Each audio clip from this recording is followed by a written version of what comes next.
చాలా ఫన్ చేస్తారు. అంటే మేము లోపలికి వెళ్ళంగానే ఇంకా బేబక్ అంటే వేరే లెవెల్‌లో ఉంటదని చాలా మంది ఎక్స్‌పెక్ట్ చేశారు. హ్మ్. అది మీరు హ్మ్. ఒప్పుకున్న ఒప్పుకోకపోయినా అది నిజము. అవును. కానీ లోపలికెళ్ళిన తర్వాత బేబక్క ఇక్కడ బయటున్నంత ఫన్‌గా లేకోకుండా సడెన్‌గా క్వైట్ అయిపోయినట్టు అనిపించింది. ఏం చెప్తారు మీరు? మీరిలా అనుకుంటారని నేను అలా ఉన్నాను.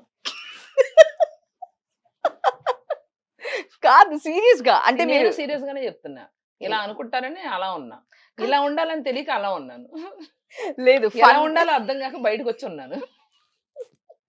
కాదు ఫన్‌గా అంటే బయట మీరు జనరల్‌గా ఫన్‌గానే ఉంటారు కాబట్టి నేను ఫన్నే. అదే అంటున్నా. కానీ లోపలికెళ్ళిన తర్వాత ఆ ఫన్ ఎందుకు మిస్ అయింది? ఎందుకంటే నేను బ్రోని మిస్ అయ్యాను కాబట్టి. నాకు బ్రో అప్పుడు అడగలేదు కాబట్టి. ఉమా మహేశ్వరి బ్రో చెప్పలేదు. ఈ క్వెషన్ అడగలేదు కాబట్టి. అరెరెరే! ఈరోజు నేను దొరికిపోయాను అసలకి ఇంటర్వ్యూ అయిపోయే వరకు. 'బ్రో' సినిమాలో కూడా ఇంత నాకు తెలిసి ఇంత పబ్లిసిటీ అయ్యుండదు. అవును. అన్ని సార్లు బ్రో అని పిలుస్తుండే. అవును. ఓకే. ఫైన్. అయితే ఎందుకు సడెన్‌గా ఆల్ ఆఫ్ సడెన్ కామ్ అయ్యారు? ఎందుకట్లా? నేనా? ఎప్పుడు కామయ్యాను? 'బిగ్ బాస్‌లో' ఉన్నప్పుడు సైలెంట్ ఎందుకు అక్కడ చాలా నేనేం సైలెంట్ మెచ్యూర్డ్‌గా అవ్వలా. లేదు మెచ్యూర్డ్‌గా అనిపించింది నాకు. సైలెంట్ అవ్వలా. సీ ది థింగ్ ఏంటంటే 24 అవర్స్‌లో ఒక మనిషి మొత్తం 24 అవర్స్‌లో ఎంటర్‌టైన్ చేయటానికి అవ్వదు. అదొక కొత్త వాతావరణం. హ్మ్. సరిగ్గా నిద్ర పట్టేది గాదు.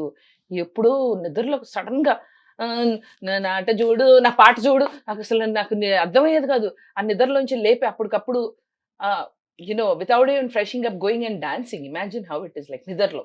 హ్మ్. నిద్రలో లేపేసి అసలు అర్థమయ్యేది కాదు. First to adjust it took time.